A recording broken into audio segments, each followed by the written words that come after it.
Hello. Today's poem is covering a sensitive topic as today is Self-Harm Awareness Day. We hurt ourselves in ways you could never imagine. We might change our action, but it's still the same pattern.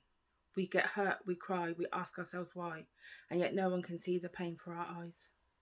We feel there's no point in emotion as no one is interested in our endless commotion. When it's always us with the problem, people start to act like you're the one who put yourself out to drown in the ocean. Even though for some of us our pain is from being a child on the receiving end of someone else's notion. Until we learn that control is just an illusion, we will continue this cycle of self-retribution because it's hard to see amidst all of this confusion, and that's no surprise when we feel like we're just allowing the release of an intrusion. It's like a new way to breathe, and for a moment you feel at ease, like you've had a monumental sigh of relief.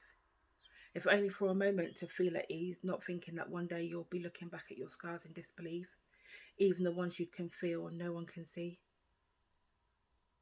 In that moment of extreme, there's no one there it seems, especially for those who have reached a world of routine, even still struggling as an adult with an added list of expectations of how the world says you should be. We get tired and can't see the way, always thinking we are worthless and the pain is here to stay.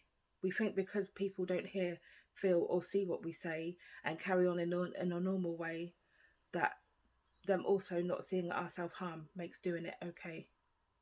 But it's not. The emotions are still there, they just hide away. We become blind to them until in the end they overtake.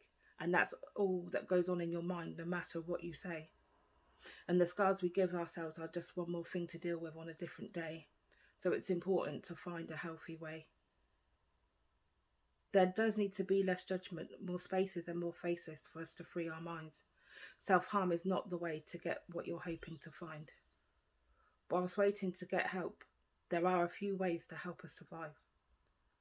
Talking is a release of energy, and writing can give you mental peace. And let's learn to keep reaching out until we can find ears that can hear and eyes that can see, and be open to picking up tools that can help heal ourselves internally.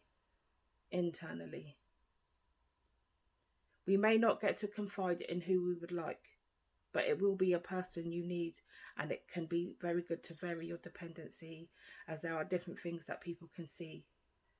But really, there's no better way than finding the right kind of therapy.